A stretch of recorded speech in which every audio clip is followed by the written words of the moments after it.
y a todos.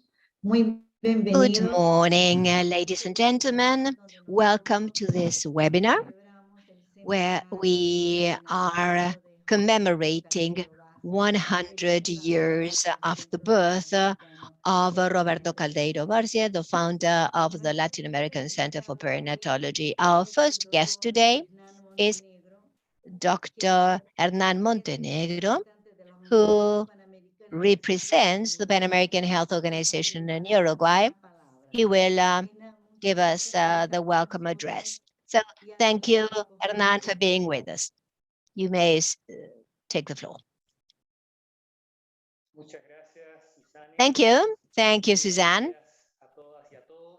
Good morning, ladies and gentlemen. It's for me a great pleasure to participate in the opening of this well-deserved tribute to Dr. Calderon, for Dr. Calderon Barcia. So I thank the presence of Dr. De Francisco, of Paulo, and my warm welcome to Dr. Aníbal Fagundes and Dr. Alicia Fernandez from the Ministry of Health in Uruguay. I also want to thank Dr. Suzanne Cerrulla and the colleagues of CLAP for participating, for inviting me. There's no doubt that this highlight the importance of the commitment of all the countries to cooperate, sharing their very valuable professional resources. Dr. Calderon Barcia is an iconic example of this and of the excellence of science that may be harvested in our countries and disseminated worldwide. Uruguay, throughout the 20th century, significantly contributed to this. Dr. Calderon himself recognized the work of Paulina Luisi and Luis Morchio that made progress in the rights of women and mother and child health. Their leadership contributed to significant steps forwards in the region, such as the Inter-American Child Institute and the representations in Uruguay. Dr. Calderon Barcia was the first, one of the first to highlight the importance of this period to enhance health across along the lifetime.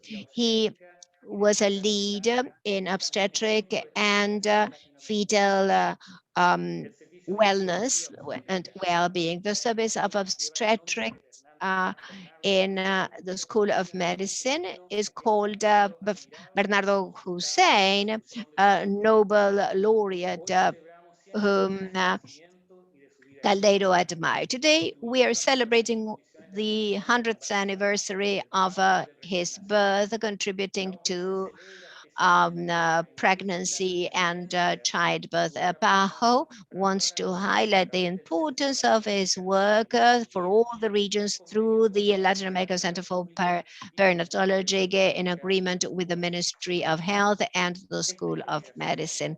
This integration that is very timely further enhanced his influence and that of hundreds of researchers and faculty that created a network throughout Latin America and the Caribbean.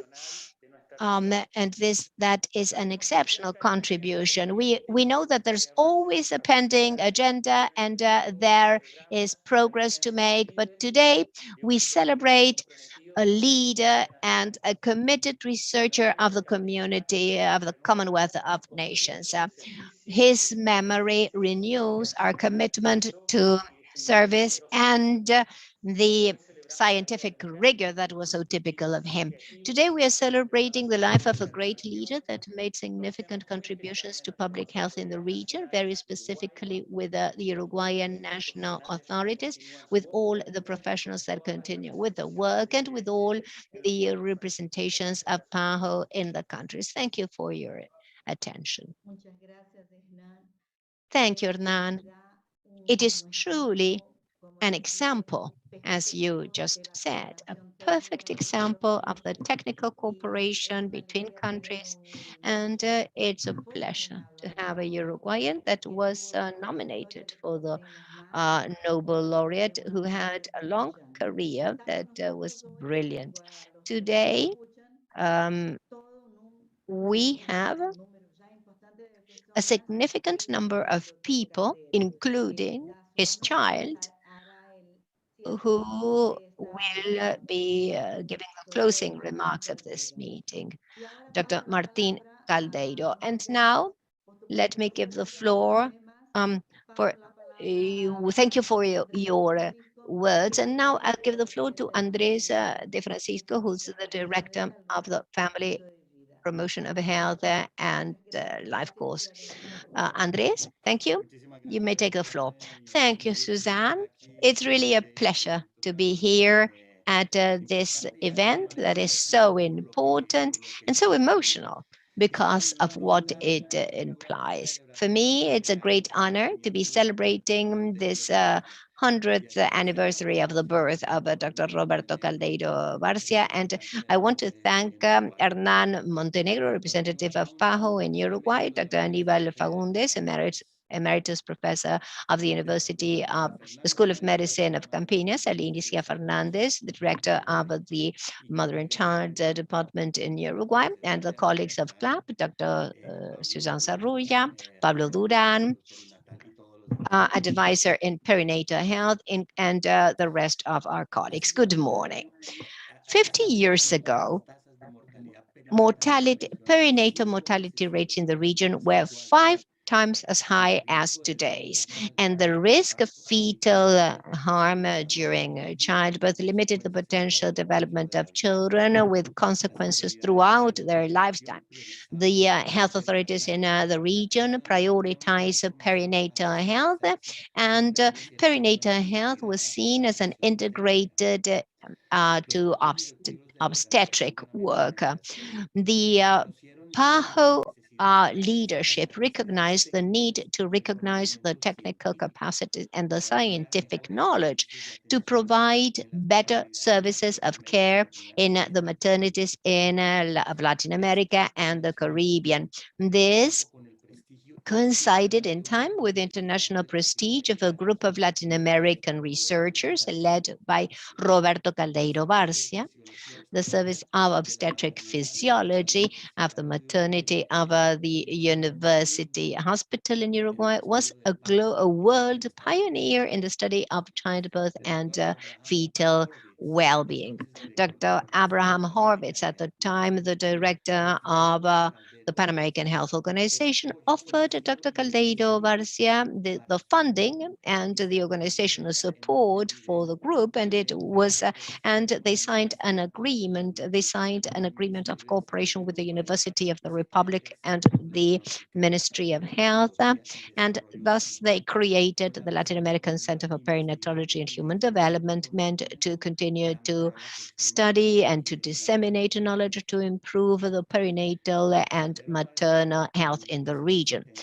In 1970, Caldeiro Barcia funded the CLAP, the first center for perinatology, and through this, he perpetuated his work.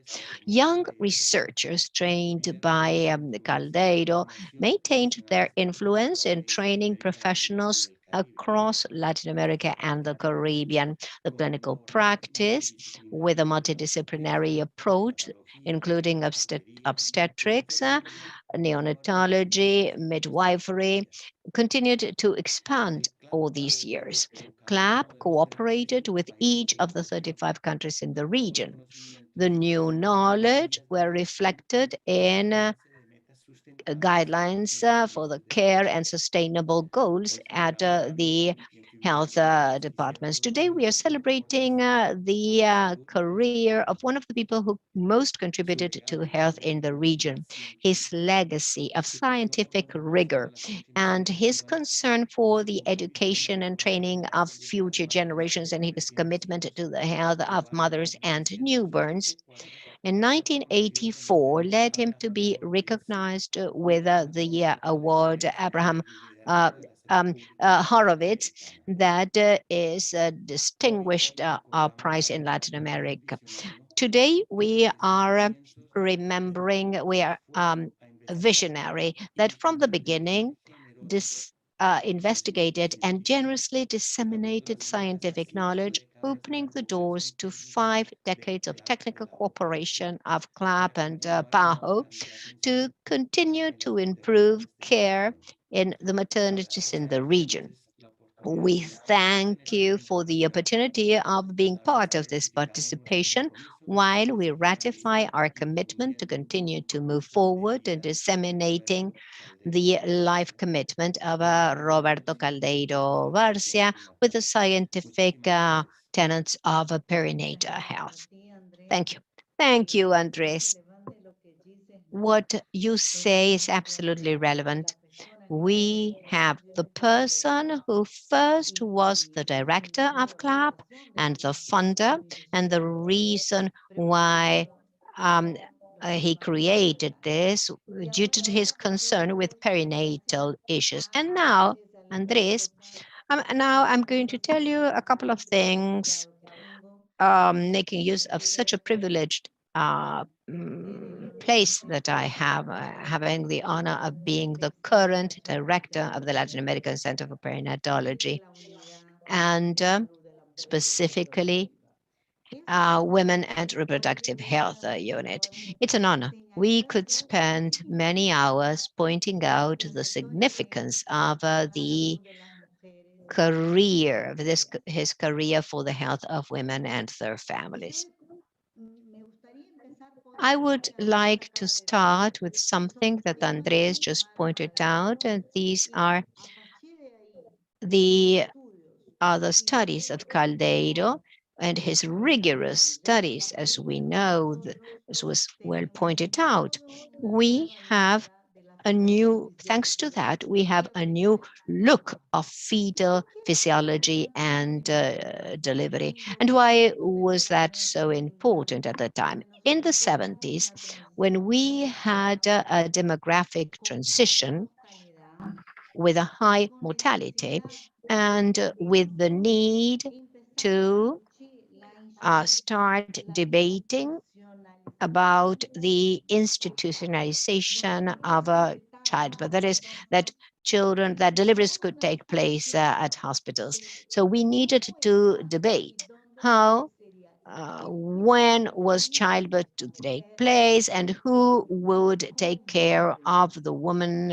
and the child and how they would do that. I think that the first important contribution of Calderon is an institutional approach of delivery.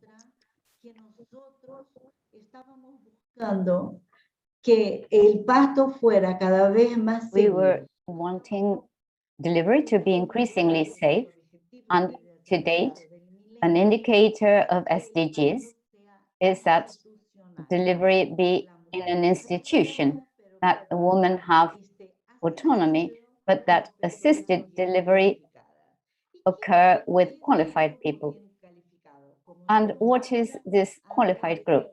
As stated by Andres, and in general, we had Calderon championing a true group, a contingent of people throughout the continent and Latin America and the Caribbean devoted to study the scientific evidence leading to improved delivery and better care for the mother and newborn.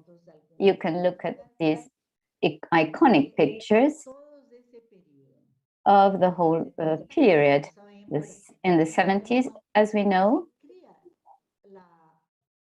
the Latin American Perinatology Center was created, and this is Paulo's vision that acknowledges in Calderon his leadership and capacity to train younger people and students and individuals throughout the region in the center in order to do something that is very special. For the first time, have a technical center in this area that is totally new.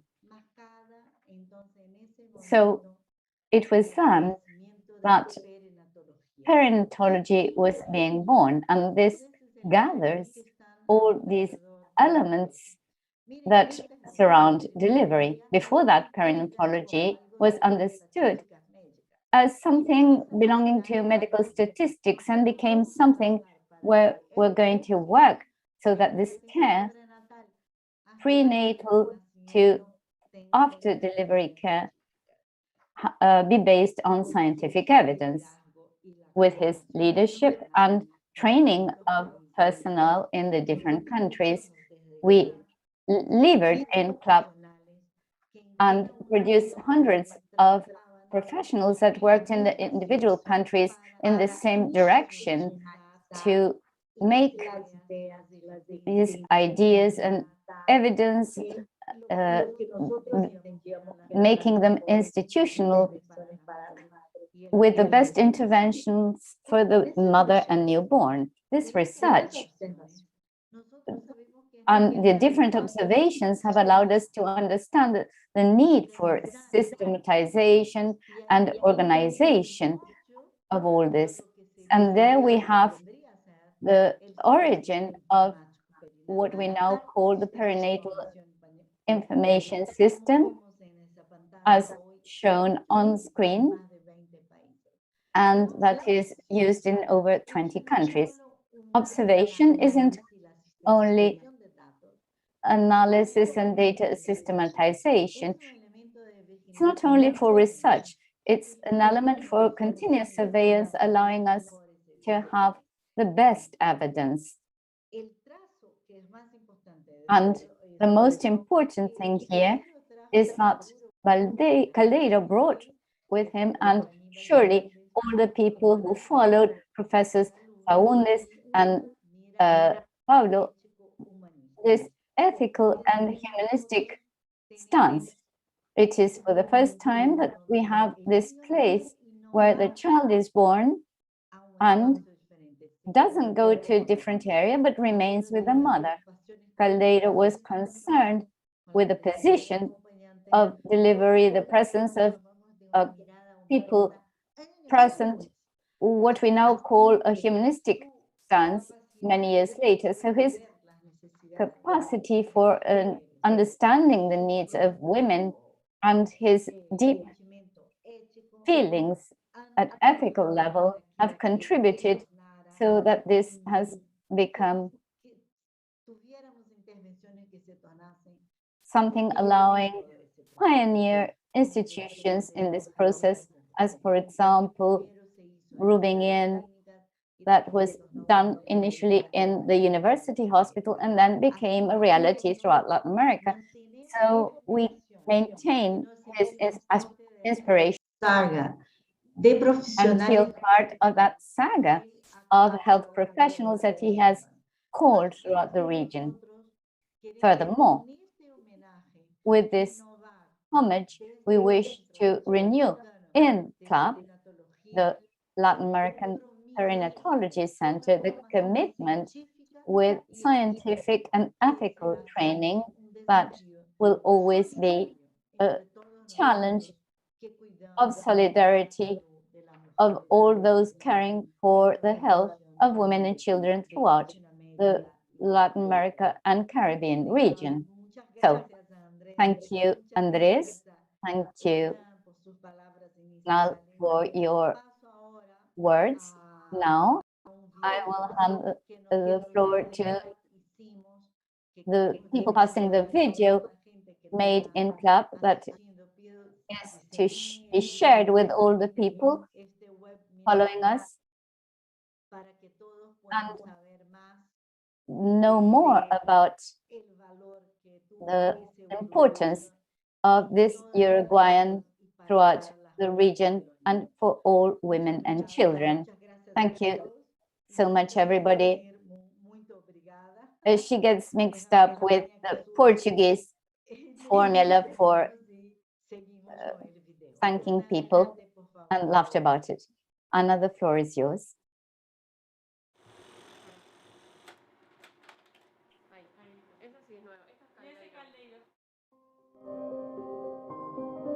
La perinatología nació en el Uruguay, tenía el nombre de él.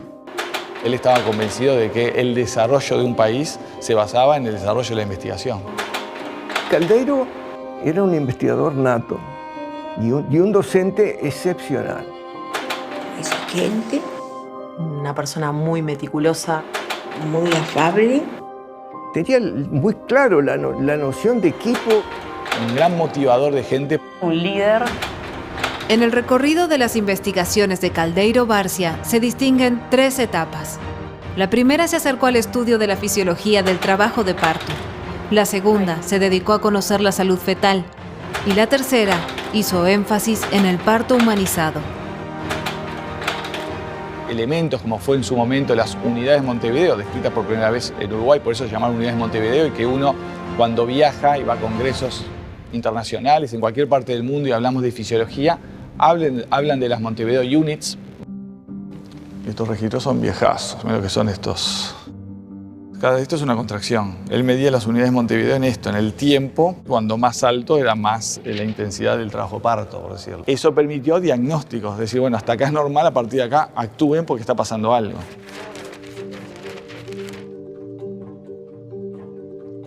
Calderon permitió entrar en el mundo del feto, monitorizarlo, acercándonos. Y ahí la evaluación de la frecuencia cardíaca fetal intraútero y cómo nosotros de alguna manera podemos evaluar esa salud. Introdujo al pediatra en el equipo del parto, en el equipo del nacimiento. Eso fue un gran cambio. El parto humanizado. Ahí introdujo el padre en el parto. El tratar de no ser intervencionista en el trabajo de parto, en la asistencia del parto. Lo que hoy en día llamamos una experiencia positiva para el parto, también fue un pionero porque hizo énfasis en eso. El hecho de que nació el bebé y se le puso en el vientre de la madre. 20 años atrás el bebé nacía, iba derecho a la nursería y la madre lo veía al otro día. Estos son los trabajos originales, en realidad. Acá tenés los registros, ¿ves? Qué impresionante. Todo eso se analizaba en equipo y ahí se sacaban las conclusiones. Con este equipamiento se pudieron hacer los registros. Entonces los embarazos de riesgo eran los que se registraban. Para guardar la coca.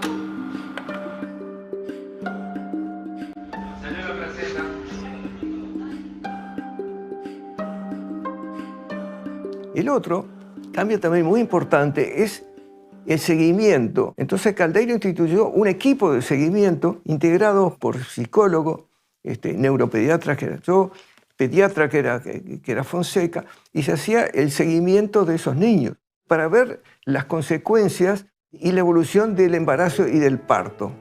Y entonces se pudo estudiar cuál era la influencia de la frecuencia cardíaca fetal, de la contractilidad uterina y de todos los parámetros que no se manejaban en el país y en el mundo. Ese aporte en lo que respecta a mi práctica, por lo menos acá como pediatra de seguimiento, nos permite hoy en día tener un amplio conocimiento, ¿no? Y diferenciar bien cuáles son los niños que requieren más cuidados.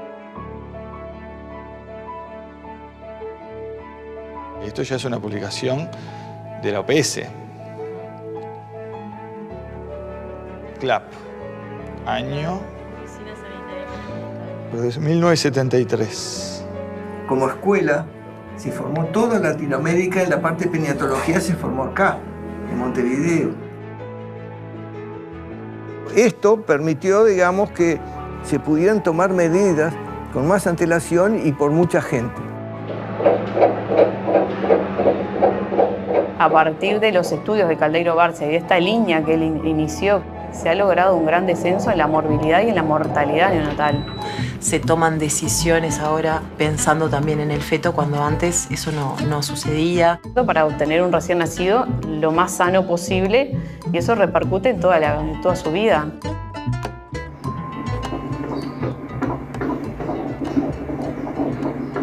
La frecuencia cardíaca es 152, normal.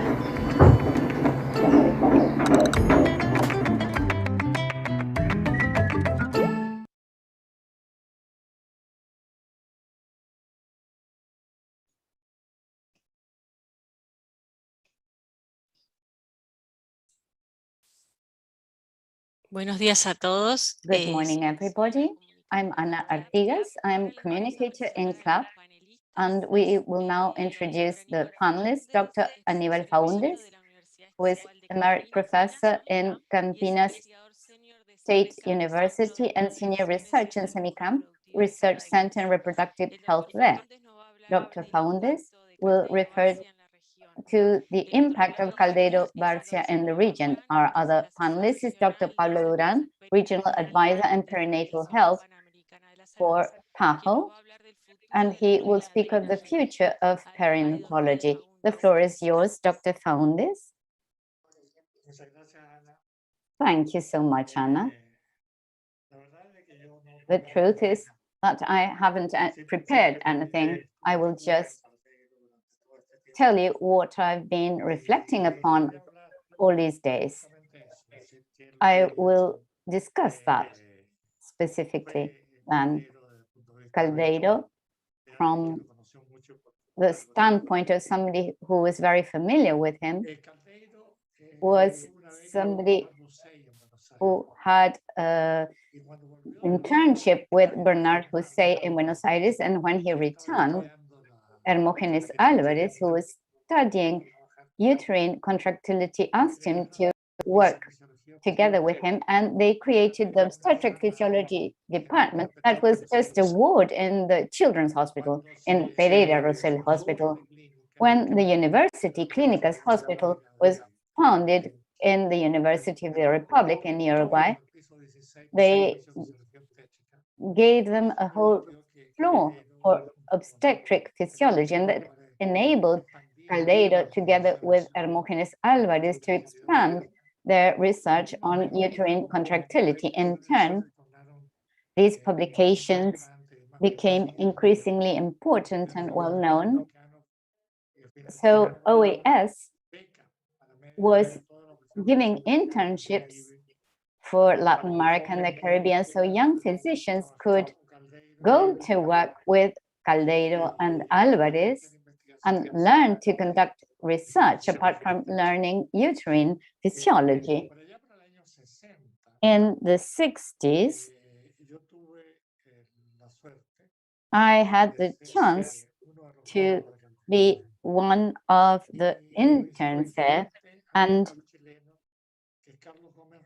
there was another Chilean, Carlos Gomez Rollins, and we were considering something conducted by somebody from Ouro Preto, de Palma, 8 years before.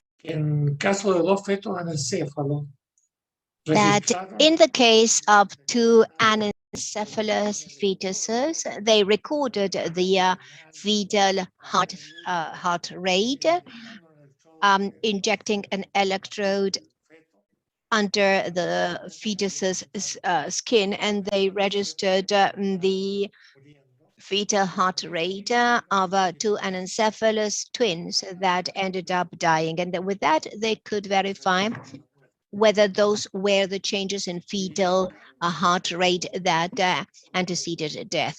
So we discussed with Caldeiro the possibility of recording the fetal heart rate and fetal contractility. Caldeiro was open to the suggestions, and immediately he took it very seriously. And that is how we started with continuous recording of fetal heart rate together with uterine contractility throughout the childbirth. And at the time, they recorded those rates. I remember that in those long corridors of floor 16, we extended the tracing that could last hours, trying to understand what was happening. That took much of the time of Caldeiro at that department. Every year he had to prepare a report and to prepare a new project, and he devoted a lot of time that could have been more used for the research of fetal distress.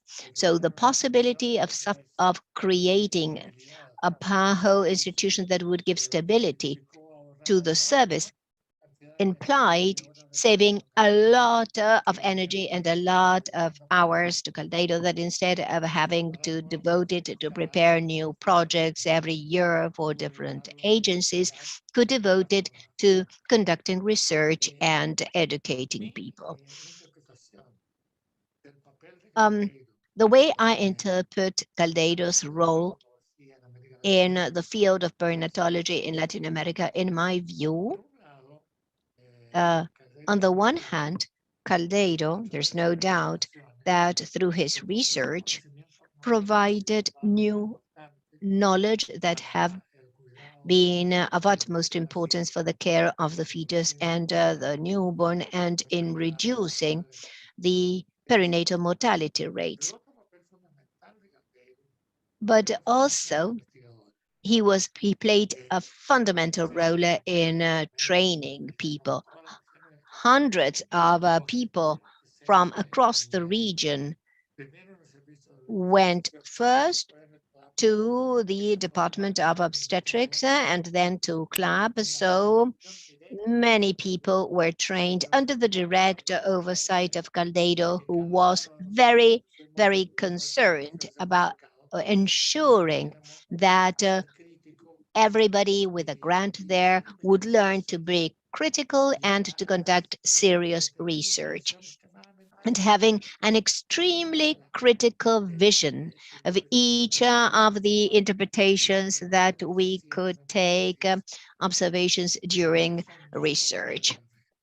So those were two hats that he wore. One was in moving forward in knowledge, and the other in training researchers, not just researchers in the field of perinatology, but in health in general. So, and his influence was huge. Personally, I feel that Caldeiro was sort of my second father, who taught me how to conduct research, as I happened to do throughout my life, not necessarily in perinatology, but in any aspect of health, but with a critical mind that Caldeiro taught us to think. Those tenths and hundreds of scholars that he had go through in internships through his department. Now, when I had to leave Chile during the military dictatorship of Pinochet, after leaving Chile, I met Caldeiro in Buenos Aires at a meeting in Buenos Aires, and he was so generous to invite me. The military coup in Chile was in September, and he invited to spend a few months as an advisor of CLAP, working with him, and at the same time, he received me at his home. So I arrived in Montevideo and I lived in his house. He generously opened the doors of his house. So when I see Martin, for example, I saw Martin at his house. I was hosted by them for at least a couple of weeks, because afterwards I felt that I couldn't be a burden for Caldeiro, not just at CLAP, but also with his family. Despite the fact of that they were always so friendly, they always received me in such a warm place. I would never have left them. And in those 3 months that I spent in Uruguay, from October to December 1973, we started working with the system of recording the data of perinatology. And this was a work that, well, I devoted those 3 months in 1973 until my situation became more stable, and many friends helped me at the times of difficulty when I had to leave my country. not only was Caldeiro a great researcher, but he was always concerned about the well-being of women and the newborns. And in all the continent and across the world, he was extremely generous personally. I will never forget that generosity he received me with, because all of a sudden I didn't have anywhere to live. My family stayed in Buenos Aires with my mother-in-law, and I had to work in Montevideo, and I was received, as I said, at his family home. And there I had a certain intimacy with Martin, whom I'm now seeing.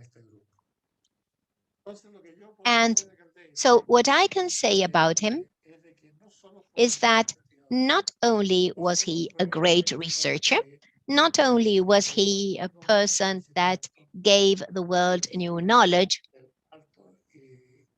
on childbirth and the fetus and newborns, not only was he worried about the well-being of the mother and the newborn, but also he was a person with a huge heart, warm, open, and generous. And I think it's very important for me to acknowledge that today, that we are paying tribute to him in his 100th anniversary. I think it's not worth for me to say any other thing, because I'm sure that the rest will be mentioned by others that will take the floor. I think that this is so personal that only I could say it. Thank you, Suzanne. That was a good initiative. And hopefully many more Caldeiros will arise, because he was responsible for so many young Latin American professionals to choose research. And I'm sure that he had a huge impact on their decisions in all these countries. So that was, Susanna, what I wanted to say. Thank you for giving me an opportunity of being able to speak of someone that I admire so much and that I feel as a second father, Roberto Caldeiro Barcia. Thank you, Professor Faundes. Unfortunately, I didn't have the honor of getting to know Professor Caldeiro, but I fully understand your emotion. But let me tell you something that you don't know. In 1990 something, I think 1991, we organized a meeting with Professor Garba de Araújo. And then I went to the ministry. Now you remember that. And we organized for the first time the Garba de Araújo Award in Brazil in recognition of the humanized spaces and the ideas that we used and the ideas we took to create that were those from Caldeiro and yours, Professor Aníbal. You were also, I think that this is in recognition to your permanent and admirable commitment always to be supporting women. It's an honor to have you here. I'm very happy. And I know that you're not 100% Brazilian, but we consider yourself as a Brazilian, as a very important Brazilian. And I think that for this meeting, it wouldn't have been better. You were the best person that we could have chosen to speak. And that was a very nice story. Well, I don't know whether I'm Chilean, Brazilian, Dominican, but I am Latin American. There's no doubt about that, because I never accepted any position outside Latin America. Yes, that's true, and it's very nice to have you with us. Thank you again.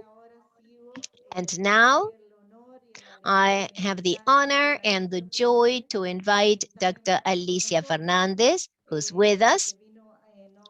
She came representing the Minister of Health of Uruguay, Dr. Salinas, who had an engagement in Parliament. So, Dr. Alicia Fernandez, you can take the floor. Well, first of all, my apologies for the delay in connecting. I thank you so much for this invitation, representing Dr. Salinas, who's our minister. And when I was invited, I wondered how I could talk about this great character in our national and world history in perinatology. And I looked for his last interview that I'd like to share, if I may, just some extracts of this. It's an interview that was published at the Uruguayan Medical Journal. And as a pediatrician, I think that the greatness of a great man needs to be shown in words too. And in that interview, he was asked who was the best doctor that he had known in his life, or who had more impact on him. And he said this. He says, it's unfair to point out any in particular. Even though I may be unfair, let me think of the first one that comes to my mind, Morgio. He was the great figure of Uruguayan perinatology. For during all this time, and after him, nobody else. We all know his concept on breastfeeding that became popular around the world. The best feeding, the best defense against infections is mother's milk.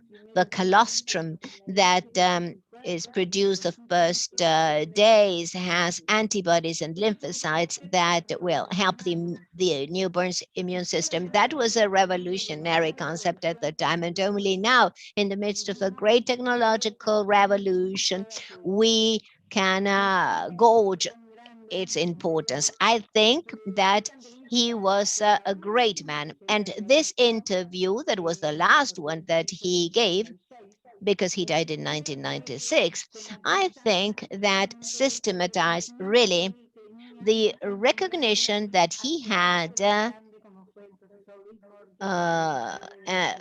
for Luis Morgio, who's the father of national pediatrics. So I think that by remembering his words, that is good enough to show how a great person behaved, recognizing another great man, that is Professor Luis Morgio.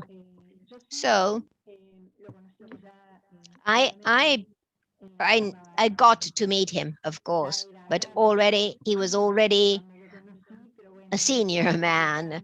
But I started the School of Medicine in 1976, so I had that privilege. So I think that this tribute is absolutely necessary for someone who was so valuable for everybody involved in perinatology in our country. So thank you. And as there are other participants, I just wanted to mention this brief part of that interview. Thank you. Thank you, Dr. Alicia Fernandez. Please convey the minister our words. We are very happy to be celebrating this today, because this gives us an opportunity to celebrate the 100th anniversary of the birth of Dr. Calderon, a center club that has just turned 51, showing the importance and the transcendental character of his work, not just in Uruguay, but across the region. Thank you. Now, we are going to speak from CLAP, the Latin American Center for Perinatology. And I have the honor of presenting the Regional Advisor of Perinator Health, Dr. Paulo Duran. Pablo will tell us what he thinks as a perinatologist to helping the countries. To advance in the lines given by our founder and the creator of the center, Professor Calderon Barcia, on how we will continue. Pablo? Thank you, Alicia. Pablo, the floor is yours. Thank you, Suzanne. I'm going to share my screen if you allow. We can see it perfectly well, thank you. Once again then, good morning and afternoon to everybody. Thank you for those who spoke before. It's truly a pleasure and great honor to participate in this session paying tribute to Professor Calderon Barcia and share some thoughts and triggers allowing us to think about the future of perinatology. I said it's an honor, but I also think it's a challenge. In and of itself, of course, it's a challenge to refer to the future. And in order to do so, we may approach it from 3 points of view: from the imaginary point of view, from the desires we have, or from a deductive perspective. That is what we know today and what this can lead us to think. So from this last standpoint, I will proceed now with my presentation, appealing to those who have successfully thought about the future, as for example, Jules Verne. That could be a good start.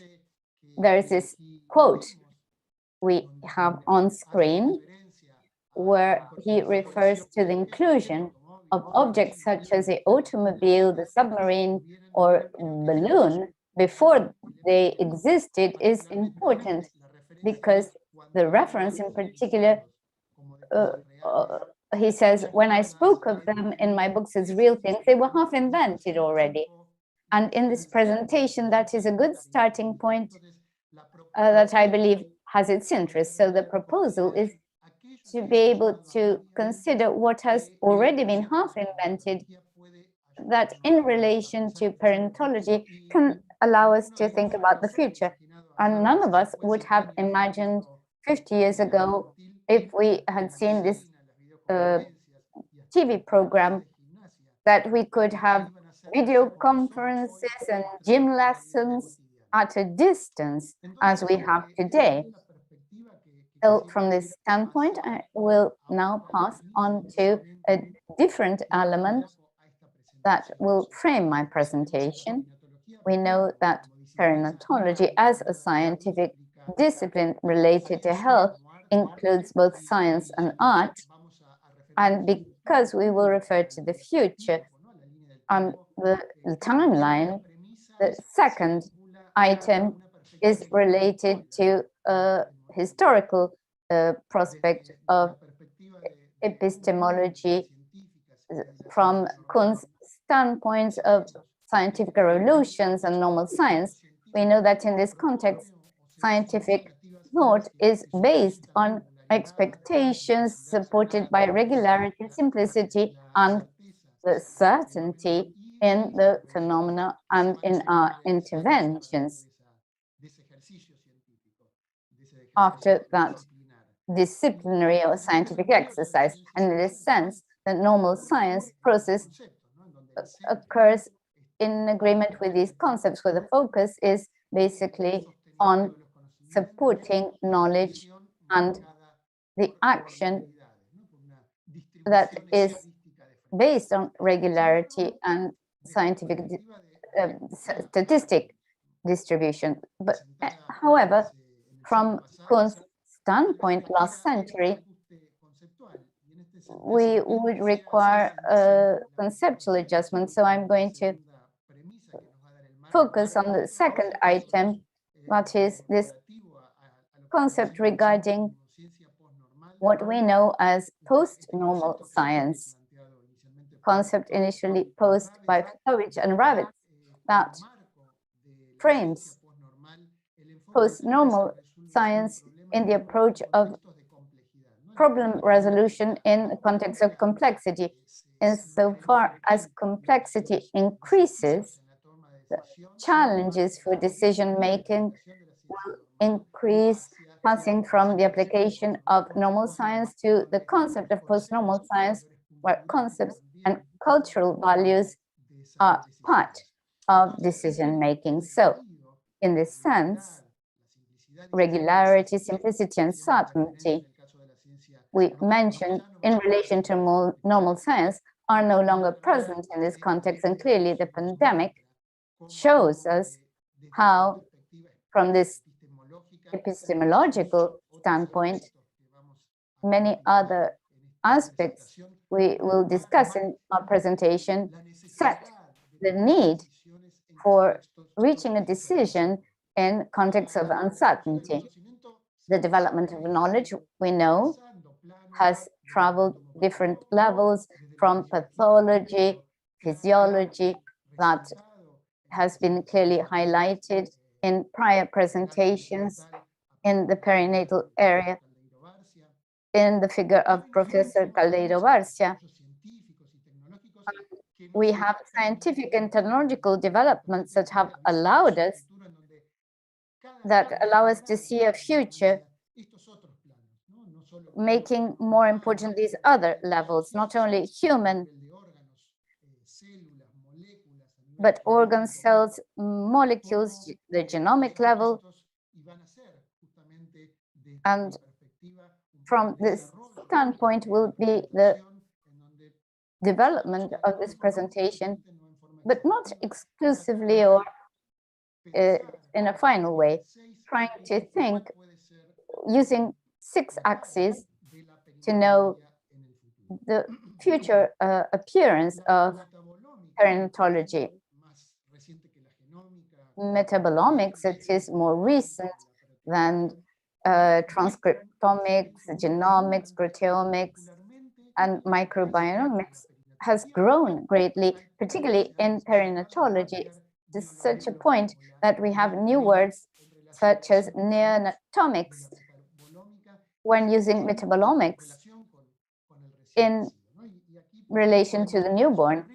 And here we have passed from the light provided by Professor David Barkell and long-term consequences of fetal and perinatal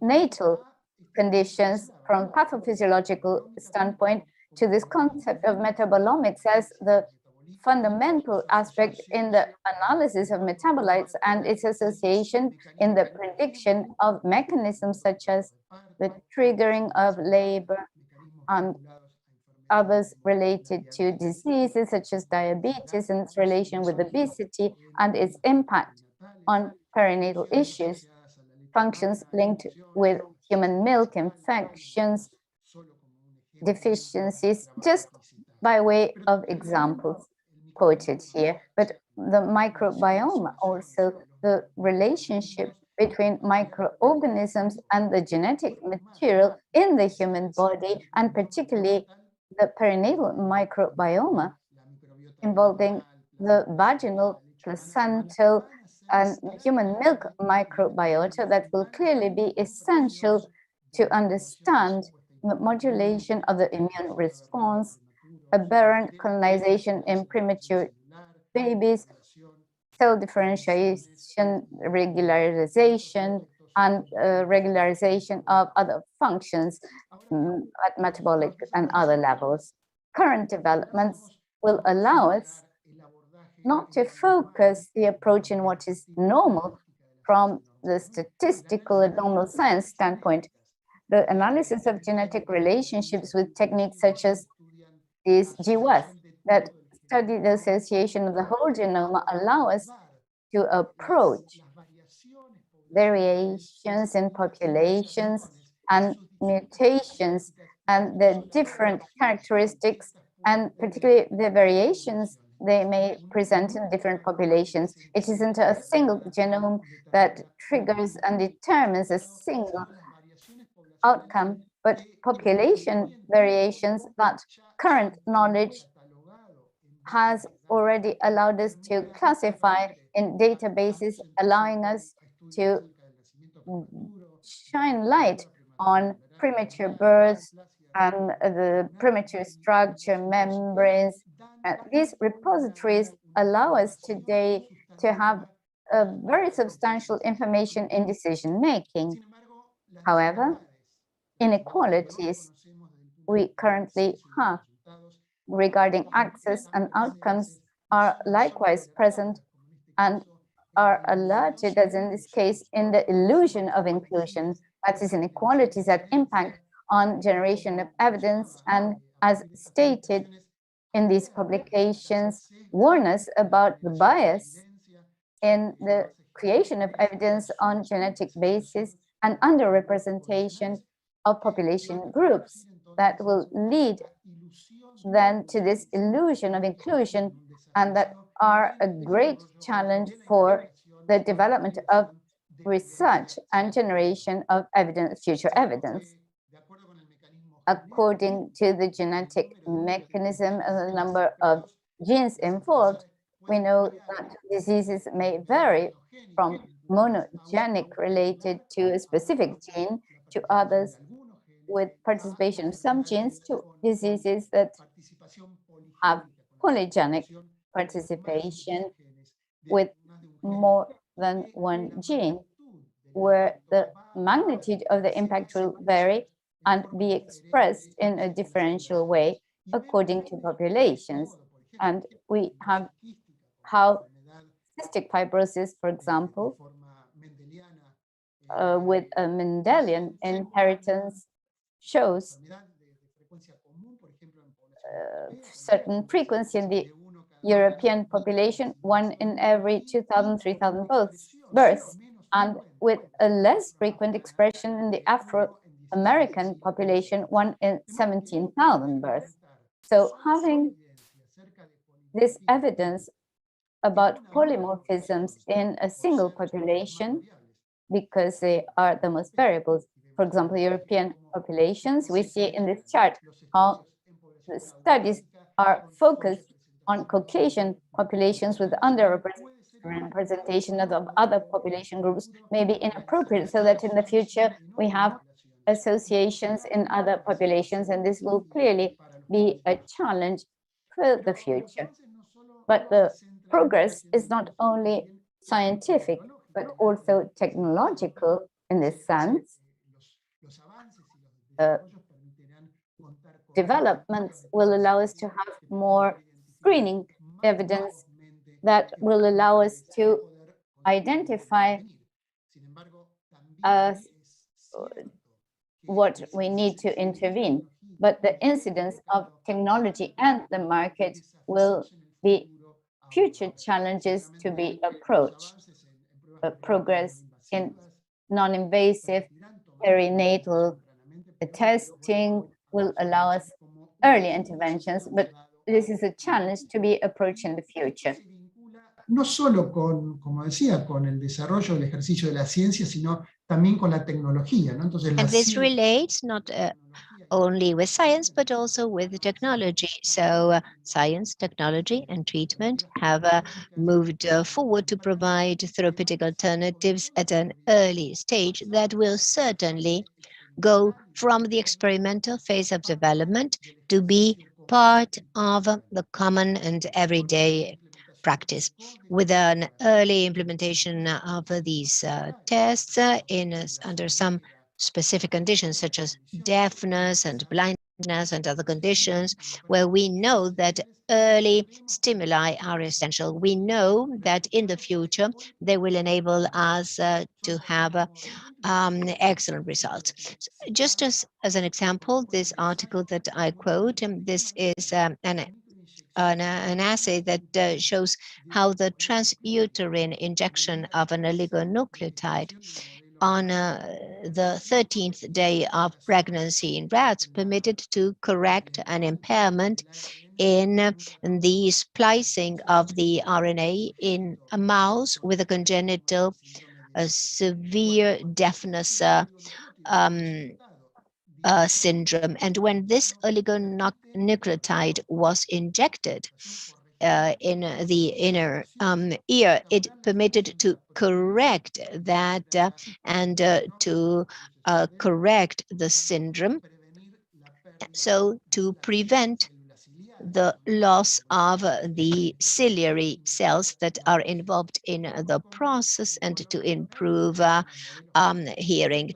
So you see in green, those who were treated with oligonucleotide compared to those that didn't, how they recovered and the function, not just of the anatomy, but also the function, the hearing function of the rats made it possible to cure this condition. So we are fully convinced that these aspects will someday be presented as an alternative in the treatment and in the approach of perinatal conditions. As a fourth element of these 6 that I pointed out, the communication of science around what is urgent, or the evidence and the big data.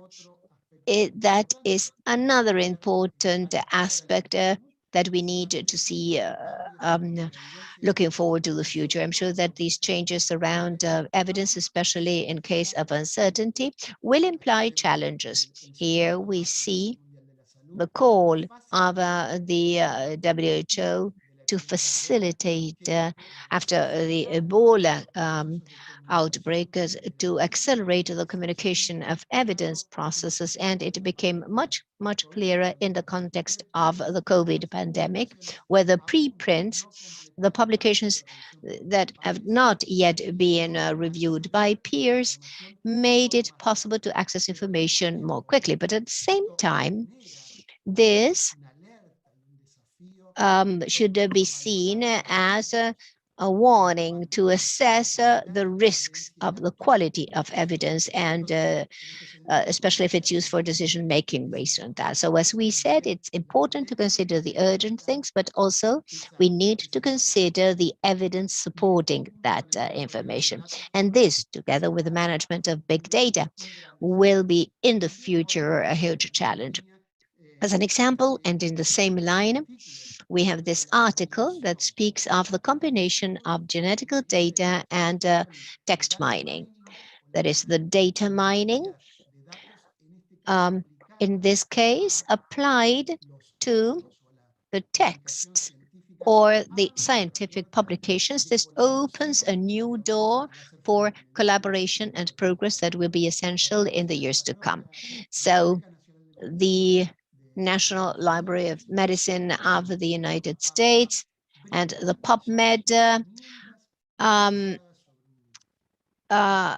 platform already give a tool with an R statistical program that makes it possible to conduct these searches oriented to text mining and to identify, in the case of the genomic analysis, the indications and the references to specific genes. In this case, the genetic information, as we see in this blue chart, shows how the findings in children and pregnant women, based on a trial, crossed with the data of this text mining, made it possible to provide more consistency to the evidence available.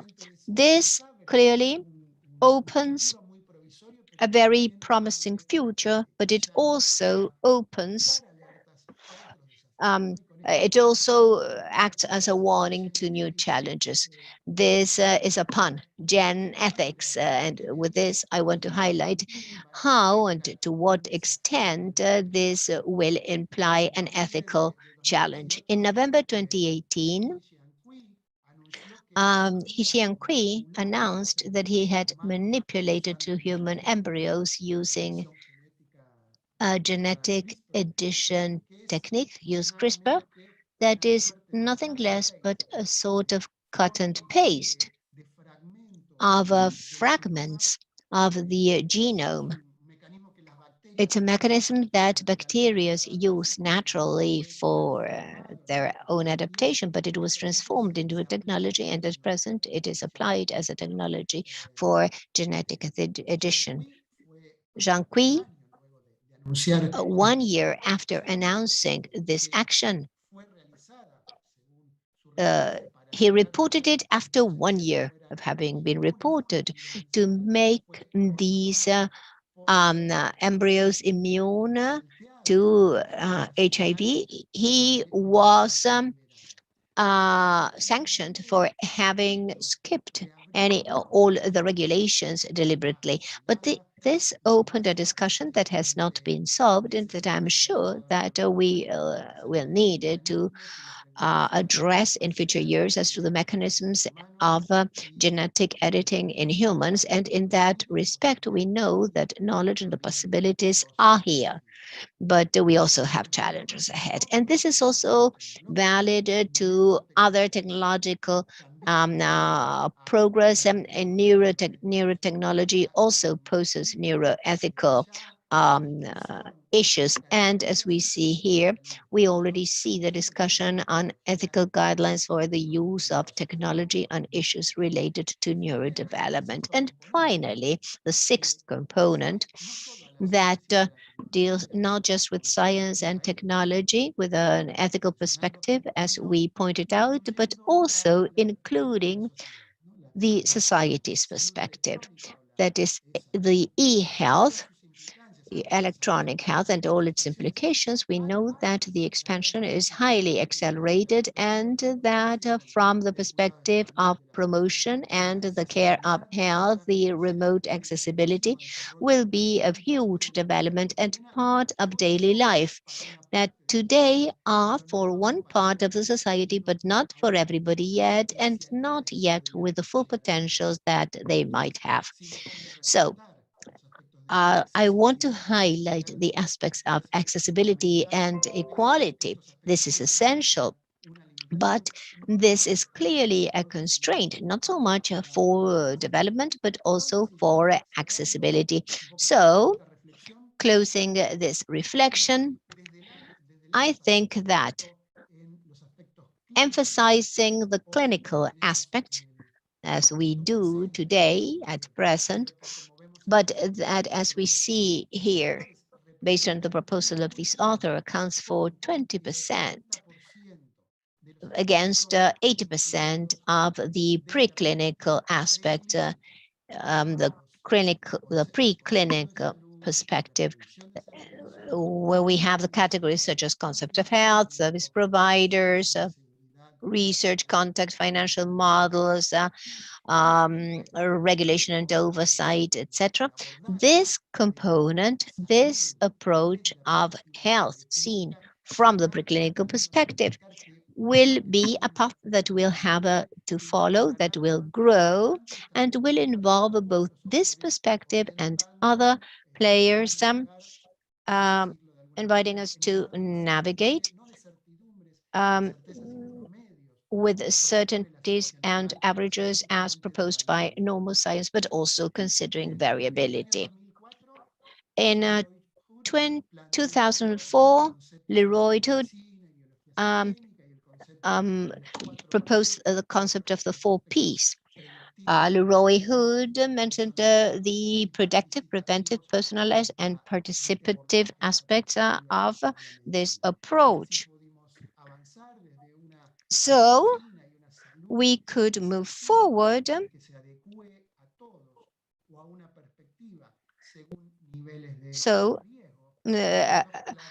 based on a risk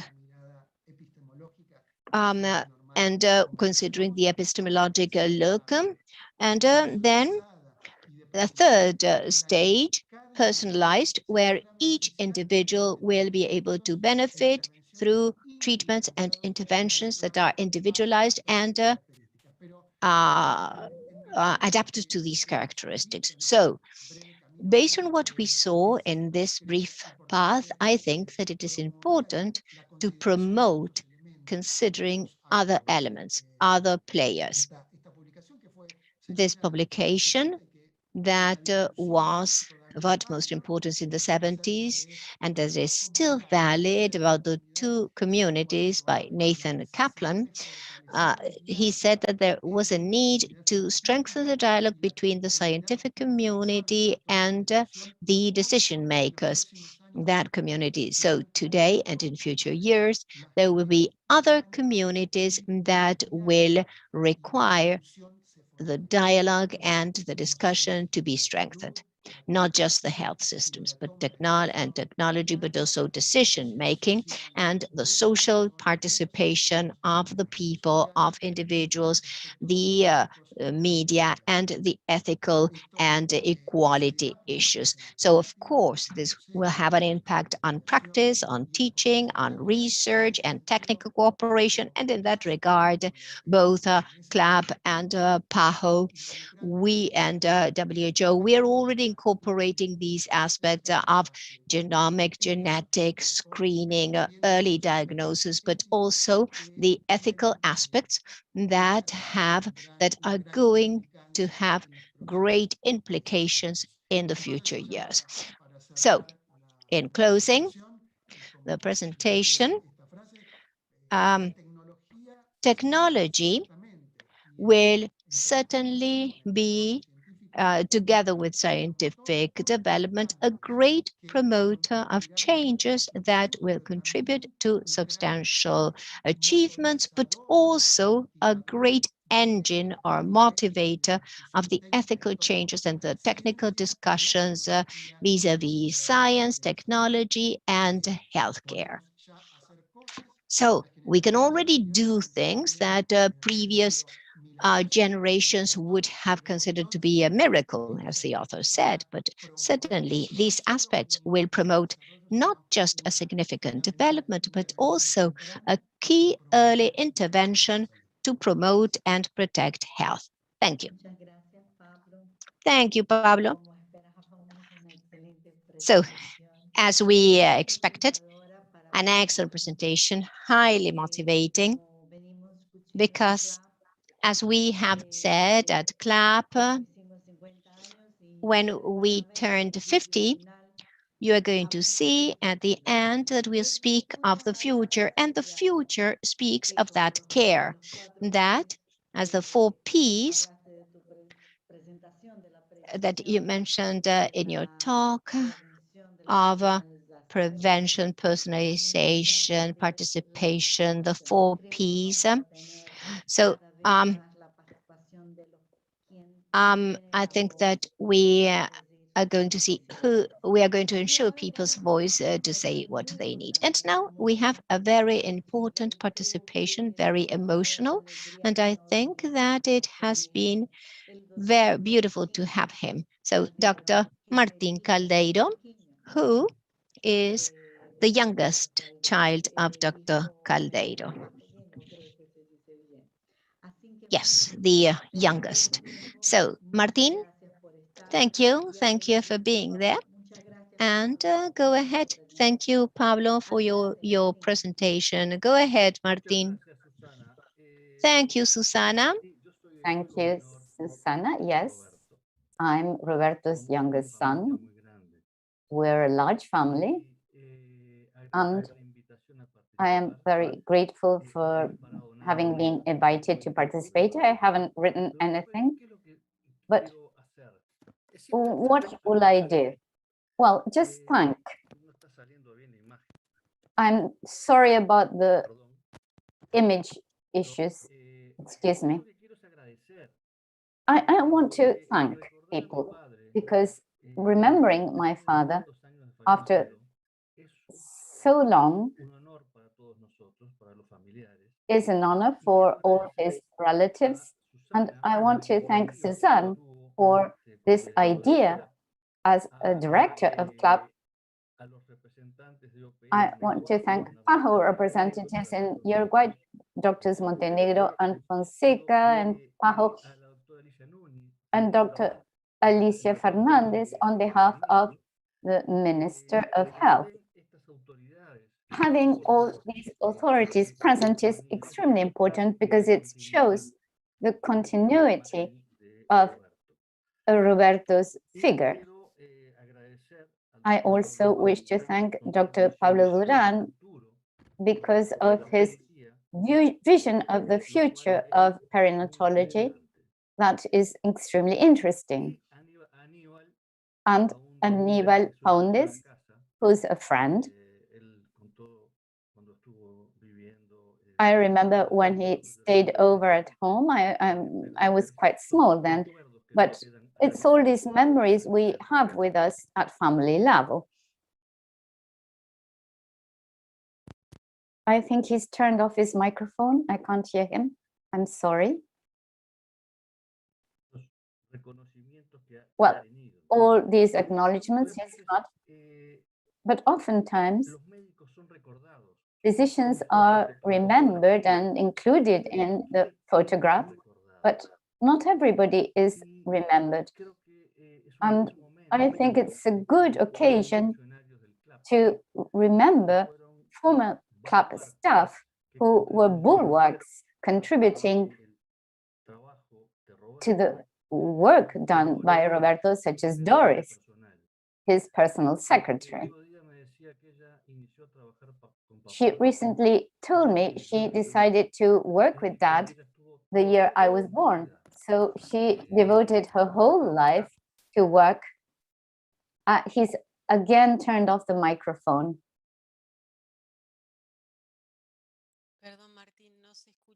Martin, he's been told that. Can we? Yes, we can hear him now. And Miguel Robaina also, Marina, Iglesias, all these people were always present, providing him the slides for the famous lectures, and always at his side. And somebody that isn't well known to many, Pepa. Pepa was the club cook. So my gratitude to them also for their contribution, because it's people that are invisible, and I think it's important to acknowledge them, at least from my point of view. And his wife also, Ophelia, a great person.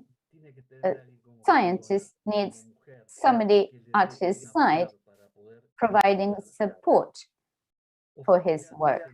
Ophelia did that, but not only so that he could conduct his research. And I include this together with what Faundes said.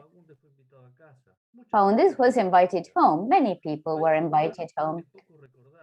And people don't really remember that Roberto created a large family of interns. He devoted himself, together with Ophelia, to the technical aspects in CLAP, the scientific and medical aspects, but they devoted themselves to these interns as human beings. And this made the interns in CLAP a large family in the whole world. And I'll give you an example.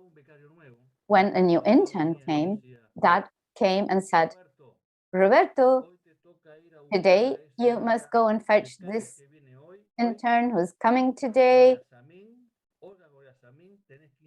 Hello, you have to go there to the airport and take them to the hotel or the place they've rented. So all the family issues were cared for, and this was done with love.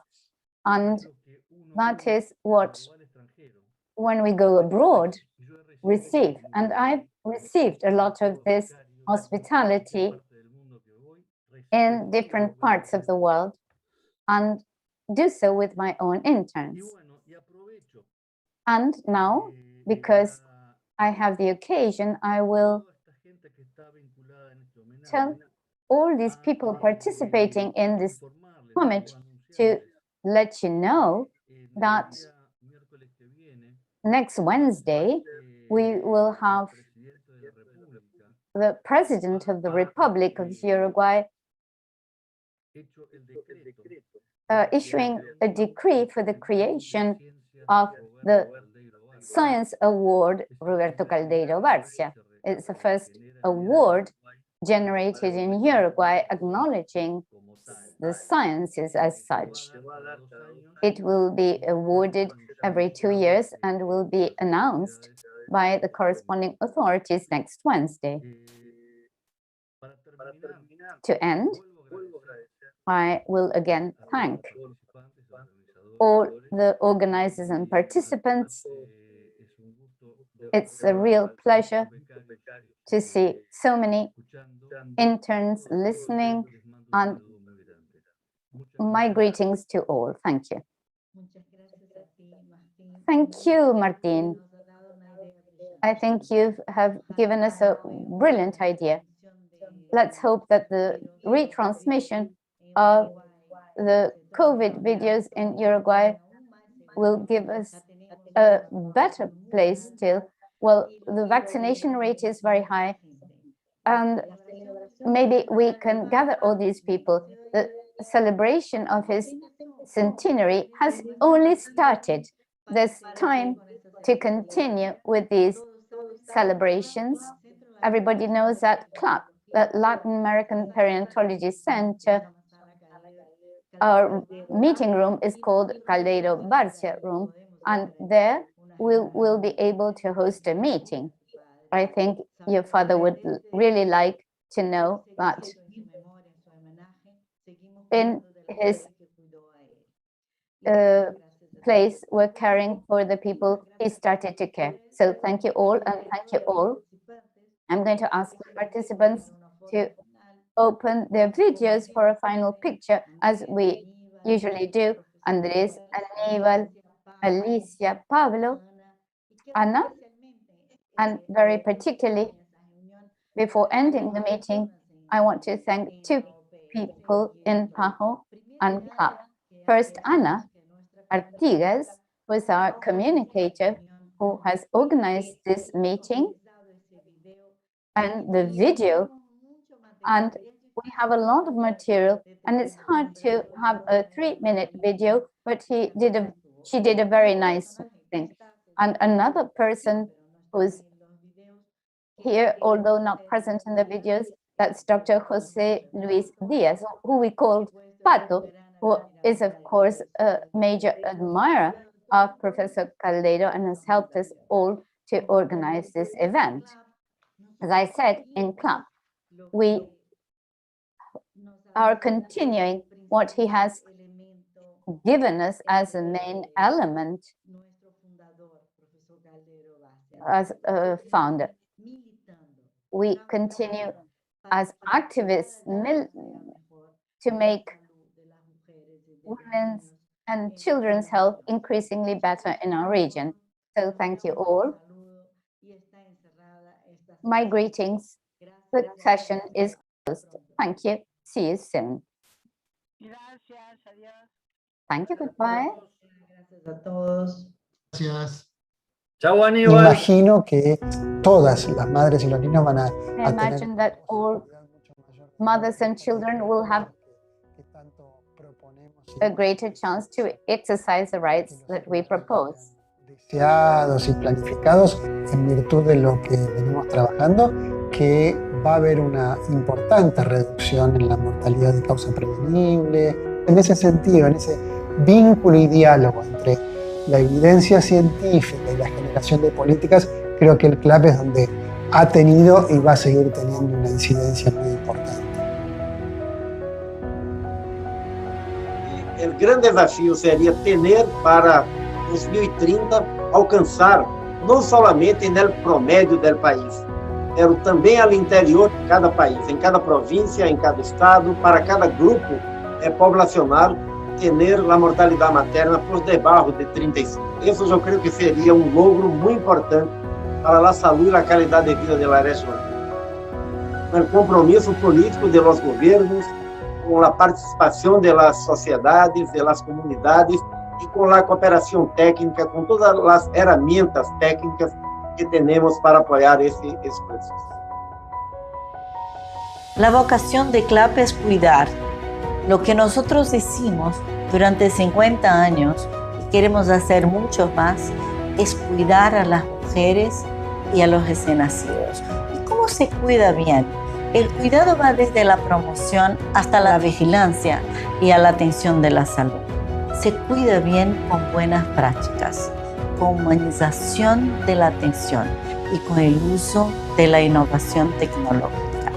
Es a eso que nos dedicamos hoy y los días futuros lo pedirán, que seamos cada vez más innovativos, pero que siempre pongamos en primer lugar la atención humana a cada una de nuestras mujeres y recién nacidos. Com pedrinhas de brilhante, para o meu amor passar. Se eu roubei seu coração, é porque tu roubaste o meu também. Se eu roubei teu coração, é porque te quero bem.